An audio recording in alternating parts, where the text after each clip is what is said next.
Hello friends, કેમ છો બધા? જય શ્રી કૃષ્ણ. તમારું સ્વાગત છે મારા કિચનમાં. તો આજે હું તમારી સાથે શેર કરવાની છું દૂધીના થેપલાની રેસિપી.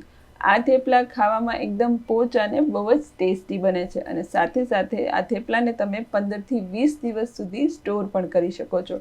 અથવા તો તમે કંઈ પ્રવાસમાં જતા હો ત્યારે આ થેપલાને 15થી 20 દિવસ સુધી આનો આનંદ માણી શકો છો. અને એમાં પ્રેઝર્વેટિવ તરીકે તમે શું ઉમેરી શકો છો એ પણ હું અહીંયા જણાવવાની છું. તો રેસીપી એકવાર પૂરેપૂરી જોઈ લેજો અને જો રેસીપી પસંદ આવે ને તો વિડીયોને લાઇક કરી દેજો, શેર કરી દેજો અને આવી જ નવી રેસિપીઝને જોવા માટે અને મને સપોર્ટ કરવા માટે ચેનલને સબસ્ક્રાઈબ જરૂરથી કરજો.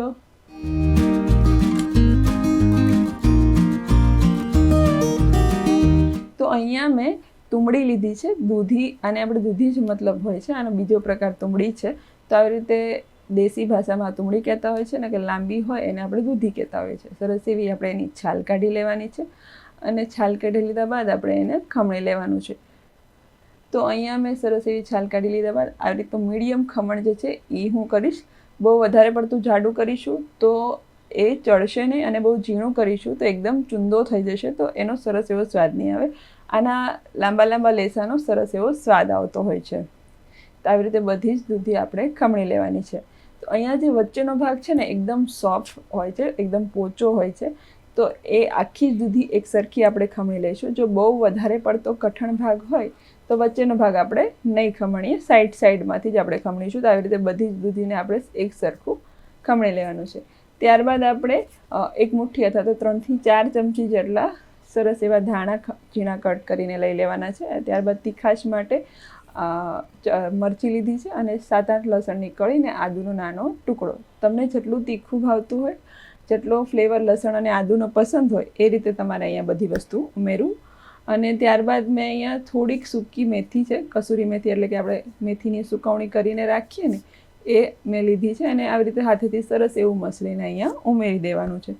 તમારી પાસે ના હોય તો તમે સ્કીપ પણ કરી શકો છો અને ધાણાનું પ્રમાણ તમે વધારવા માગતો હોય તો પણ વધારી શકો છો. ત્યારબાદ 1 ચમચી જેટલા જીરું અને અડધી ચમચી જેટલું અજમા, બંને સેમ માપથી જ લીધું છે, નાની ચમચીથી, અને 1 મોટી ચમચી જેટલા સફેદ તલ અને સ્વાદ પ્રમાણે મીઠું. અહીંયા આપણે લોટના પ્રમાણમાં પણ મીઠું ઉમેરી દેવાનું છે.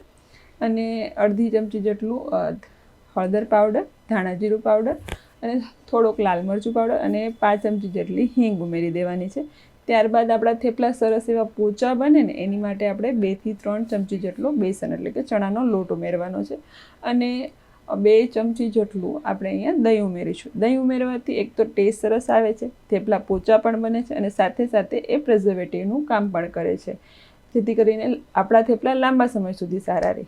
અને બીજી વસ્તુ મોણ, અહીંયા મેં 3 ચમચી જેટલું મોણ દીધું છે અને મોણથી પણ આપણા થેપલા સરસ એવા પોચા બને છે અને લાંબા સમય સુધી ટકી રહે છે. એકદમ કોરા નથી પડી જતા. જો મોણ ઓછું હશે ને તો થેપલા કોરા પડી જતા હોય છે.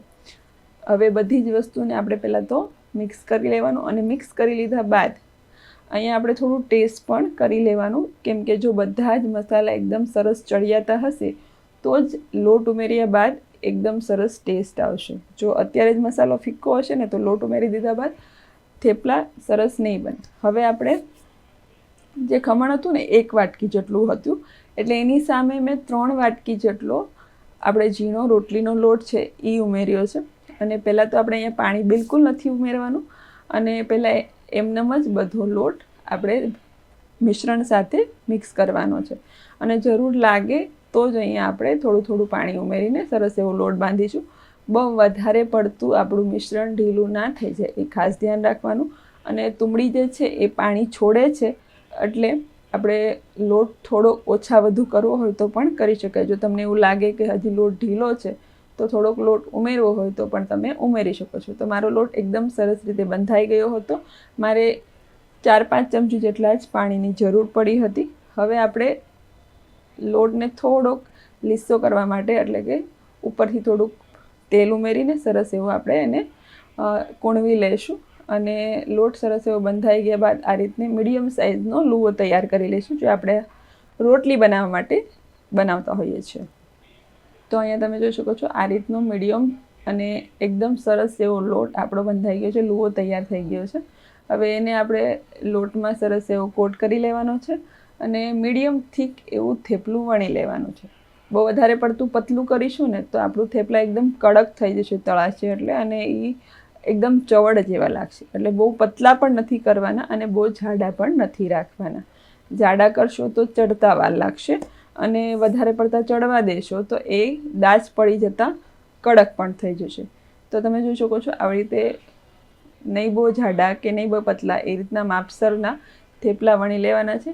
ત્યારે મીડિયમ ગેસ પર જ થેપલું આપણે બનાવીશું અને એકદમ સરસ ચડી જાય ત્યાં સુધી. અને તમે જોઈ શકો છો એકદમ સરસ એવી ઝીણી ઝીણી દાજ પડી જાય ને, આવી રીતે ડિઝાઇન પડી જાય પછી આપણે પલટાવી લેવાના થેપલાને અને ચારે બાજુથી આવી હલકું હલકું તેલ લગાવી દેવાનું અને બીજી બાજુ પલટાવીને પાછું આપણે તાવીથામાં તેલ લગાડીને થેપલા ઉપર લગાવી દેવાનું. એક સરખું મસ્ત એવું બધી બાજુ તેલ લાગી જાય એટલે ફેરવતા જવાનું. જે બાજુ કાચું લાગે એ બાજુ આપણે તેલ ફેરવતા જઈને લગાવતા જઈને આ રીતે સરસ એવું થેપલું ચોળવી લેવાનું. તો તૈયાર છે આપણું દૂધીનું થેપલું. પહેલું ચડી ગયું છે, એવી રીતે બીજા પણ આપણે ચોળવી લઈશું. તો તમે જોઈ શકો છો પહેલાં તો હવે હલકી દાજ પડવા દેવાની, પછી પલટાવીને તેલ લગાવી દેવાનું અને બીજી બાજુ પલટાવીને પાછું ત્યાં પણ હલકું તેલ લગાવીને સરસ એવું ચોળવી લેવાનું. તો તમે જોઈ શકો છો એકદમ સરસ દાજ પડી ગઈ છે અને થેપલું પણ બહુ સરસ દેખાઈ રહ્યું છે. એવી રીતે બધા જ થેપલા હું રેડી કરી લઈશ. તો જોતાં જ ખાવાનું મન થઈ જાય એવા થેપલા બનીને તૈયાર થઈ ગયા છે. અને હું તમને બતાવું આટલા આપણા થેપલા બન્યા છે આટલા લોટમાંથી, અને બહુ જ સરસ સોફ્ટ એવા બન્યા છે. તો આ થેપલા છે ને તમે ચા સાથે, છુંદા સાથે, કોઈ પણ લસણવાળી ચટણી સાથે, દહીં સાથે બહુ જ સરસ રીતે ખાઈ શકો છો. બહુ જ ટેસ્ટી એવા લાગતા. અને આ કેરીના આથણા સાથે તમે જોઈ શકો છો બહુ પોચા પણ બન્યા છે અને આવી રીતે તોડશો ને તો આસાનીથી તૂટી પણ જશે અને એટલા ટેસ્ટી બન્યા છે ને. તો વારંવાર આ રીતે જરૂરથી બનાવશું. તો તમને આજની આ રેસીપી તમને કેવી લાગી છે મને કમેન્ટ્સમાં જરૂરથી જણાવજો. અને જો રેસીપી પસંદ આવી હોય તો વિડીયોને લાઇક કરી દેજો, શેર કરી દેજો અને આવા જ નવા વિડીયો જોવા માટે અને મને સપોર્ટ કરવા માટે ચેનલને સબસ્ક્રાઈબ જરૂરથી કરજો. તો ફરી મળીશું આવી જ નવી રેસીપી સાથે. ત્યાં સુધી બધા આવજો. Thank you so much for watching. Take care yourself.